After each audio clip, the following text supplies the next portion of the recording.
Hi friends, this is Venkatesh Devasani. త్వరలో ఆంధ్రప్రదేశ్లో జరగబోయేటువంటి పోలీస్ కానిస్టేబుల్ ఎగ్జామ్కి సంబంధించినటువంటి ముఖ్యమైన కరెంట్ అఫైర్స్లో ఒక టాపిక్ అండి. నివేదికల పైన తరచుగా ప్రశ్నలు అనేవి అడుగుతున్నారు కాబట్టి ముఖ్యమైనటువంటి నివేదికలను ఈ యొక్క వీడియోలో తీసుకురావడం జరిగింది. గత వీడియోలో వివిధ నివేదికల్లో భారత్ ర్యాంకును డిస్కస్ చేసాం. ఇక్కడ మాత్రం ఆ యొక్క నివేదికల మొదటి 4 దేశాలు, అదేవిధంగా చిట్ట చివర నిలిచినటువంటి 4 దేశాలు, అదేవిధంగా భారత్ ర్యాంకుని ఈ యొక్క వీడియోలో డిస్కస్ చేయబోతున్నామండి. అందులో భాగంగా ఈరోజు మనం డిస్కస్ చేయబోతున్న మొదటి నివేదిక చూడండి, హ్యూమన్ డెవలప్మెంట్ ఇండెక్స్ 2020 అండి, 25 అండి. మానవ అభివృద్ధి సూచి 2025 అనేది ఇటీవల కాలంలో అంటే 2025 మే మాసంలో ఈ యొక్క హెచ్డిఐ రిపోర్ట్ను అయితే విడుదల చేయడం జరిగింది. అయితే ఈ యొక్క హెచ్డిఐ రిపోర్ట్ను ఎవరు విడుదల చేశారు అంటే ఐక్యరాజ్య సమితి అభివృద్ధి కార్యక్రమం వారు ఈ యొక్క నివేదికని విడుదల చేశారు. ఈ యొక్క ఐక్యరాజ్య సమితి అభివృద్ధి కార్యక్రమాన్నే యుఎన్డిపి అనేటువంటి సంస్థ అని పిలవడం జరుగుతుంది.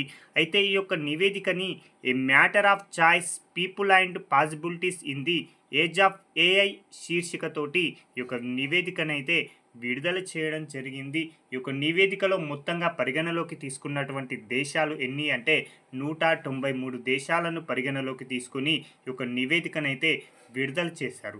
యాక్చువల్గా ఈ నివేదిక అనేది 2023 సంవత్సరానికి సంబంధించినటువంటి నివేదిక అండి.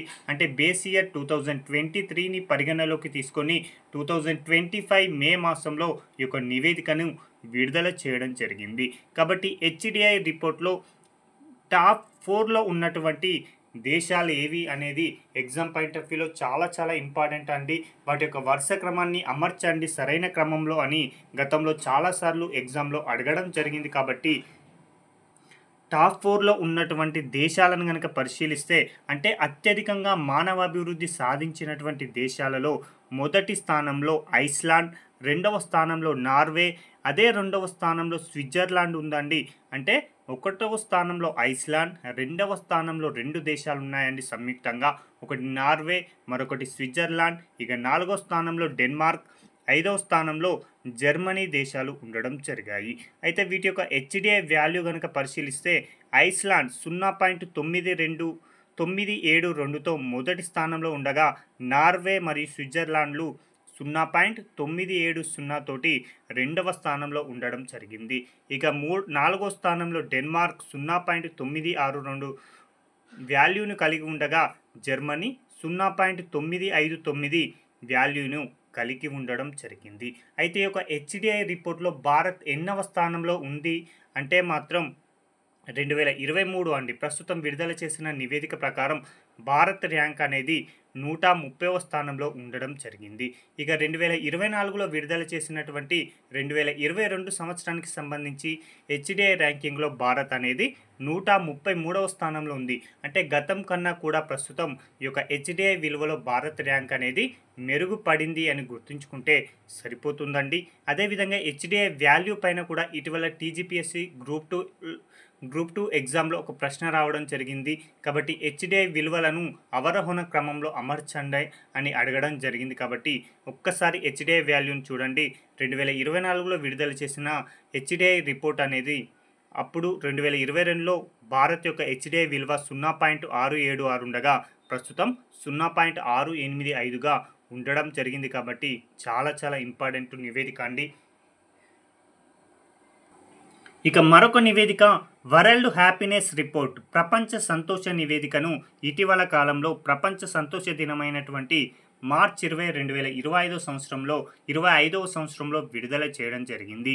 ఈ యొక్క నివేదిక ప్రకారం ప్రపంచంలోనే అత్యంత సంతోషకరమైనటువంటి దేశాలు ఏవి మొదటి 4 స్థానాల్లో అంటే మొదటి స్థానంలో ఫిన్లాండ్, 2వ స్థానంలో డెన్మార్క్, 3వ స్థానంలో ఐస్లాండ్, 4వ స్థానంలో స్వీడన్ ఉండడం జరిగాయి.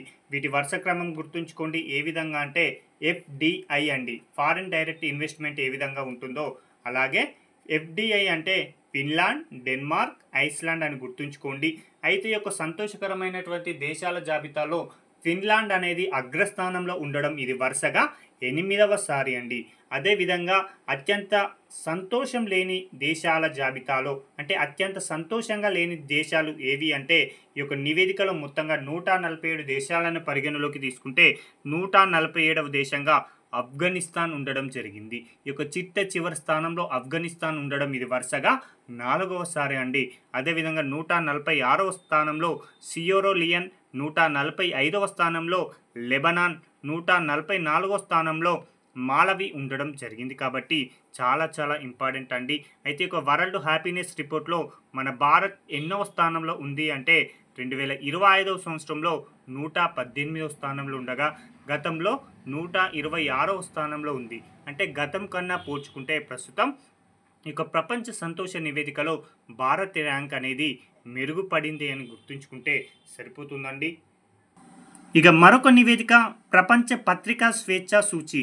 ప్రపంచ పత్రికా స్వేచ్ఛా సూచి 2025వ సంవత్సరం మే మాసంలో రిపోర్ట్స్ విత్ బార్డర్స్ అనేటువంటి సంస్థ వారు ఈ యొక్క నివేదికనైతే విడుదల చేయడం జరిగింది.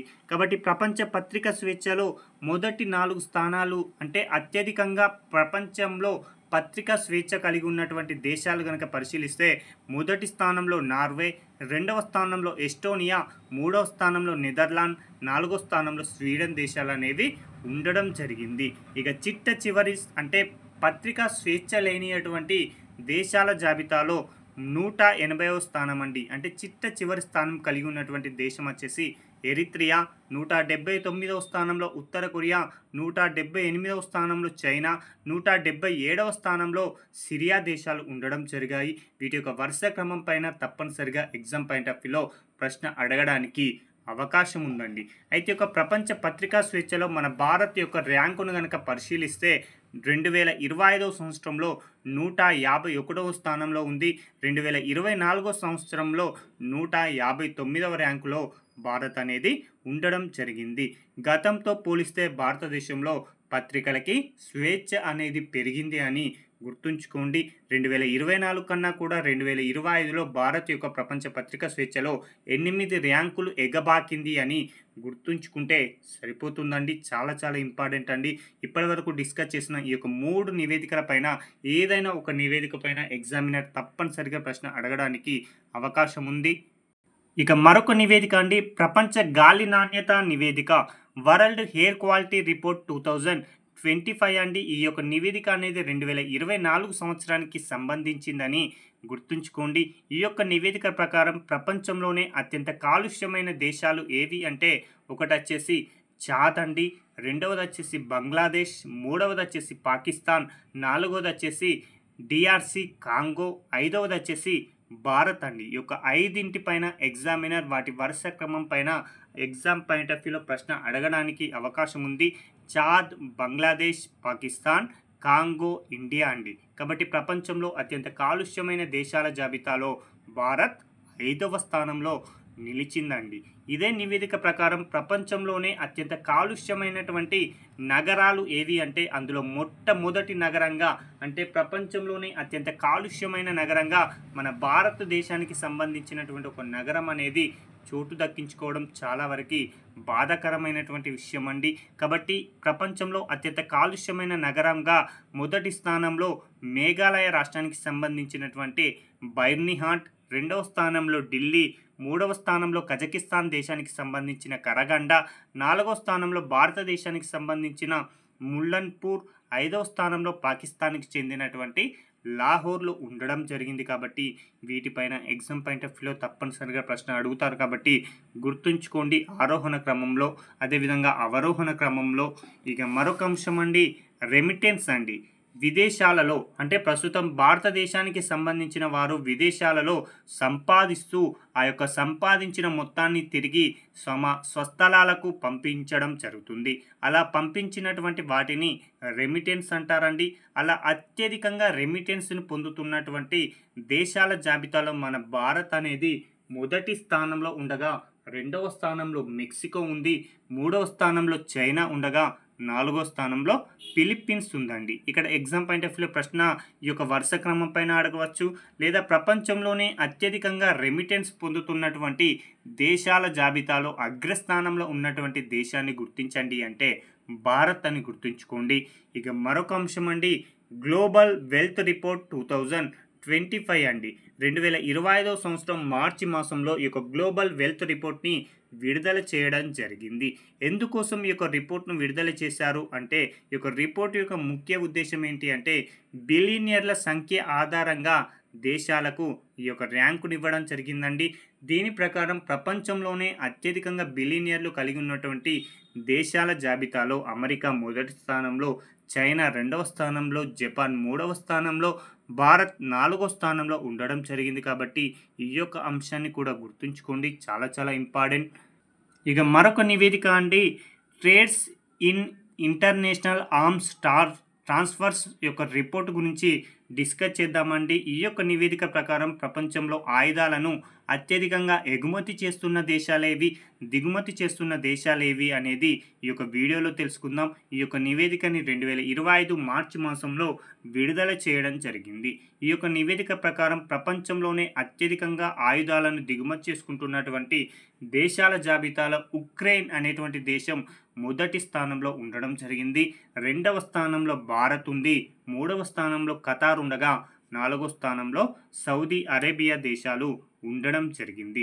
గతంలో 2024లో ఈ యొక్క ప్రపంచంలో ఆయుధాల దిగుమతిలో భారత్ మొదటి స్థానంలో ఉండగా, ప్రస్తుతం ఆ యొక్క స్థానాన్ని ఉక్రెయిన్ దేశం వారు ఆక్రమించుకోగా భారత్ 2వ స్థానానికి పడిపోవడం జరిగింది. అదేవిధంగా ప్రపంచంలోనే అత్యధికంగా ఆయుధాలను ఎగుమతి చేస్తున్న దేశాల జాబితాలో మొదటి స్థానంలో అమెరికా, 2వ స్థానంలో ఫ్రాన్స్, 3వ స్థానంలో రష్యా, 4వ స్థానంలో చైనా దేశాలు ఉన్నాయండి. కాబట్టి చాలా చాలా ఇంపార్టెంట్ అండి. అమెరికా, ఫ్రాన్స్, రష్యా, చైనా ఈ యొక్క 4 దేశాలు అనేవి ప్రస్తుతం ప్రపంచంలోనే అత్యధికంగా ఆయుధాలను ఎగుమతి చేస్తున్నటువంటి దేశాలుగా ఉండడం జరిగింది.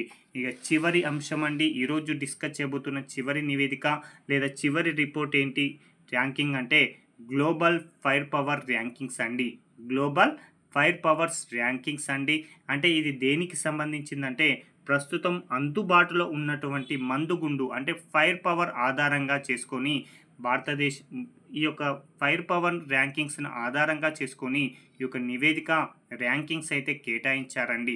అయితే మొత్తంగా 145 దేశాలను పరిగణలోకి తీసుకొని ఈ యొక్క ర్యాంకింగ్స్ ఇవ్వగా, మొదటి స్థానంలో అమెరికా, 2వ స్థానంలో రష్యా, 3వ స్థానంలో చైనా, 4వ స్థానంలో ఇండియా ఉండడం జరిగింది. కాబట్టి చాలా చాలా ఇంపార్టెంట్ అండి.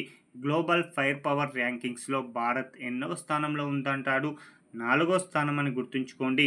మొదటి స్థానంలో అగ్రరాజ్యం అమెరికా, 2వ స్థానంలో రష్యా, 3వ స్థానంలో చైనా, 4వ స్థానంలో ఇండియా, 5వ స్థానంలో సౌత్ కొరియా, 6వ స్థానంలో యూకే, 7వ స్థానంలో ఫ్రాన్స్, 8వ స్థానంలో జపాన్ దేశాలు అనేవి ఉండడం జరిగింది. కాబట్టి గ్లోబల్ ఫైర్ పవర్ ర్యాంకింగ్స్లో మొదటి 4 దేశాలను గుర్తుంచుకోండి, ఇండియా యొక్క స్థానాన్ని కూడా గుర్తుంచుకుంటే సరిపోతుందండి. ఇక మిగతా వీడియోలో మిగతా అంశాలకు సంబంధించినటువంటి ర్యాంకింగ్స్ను తెలుసుకుందాం. థ్యాంక్ యూ అండి.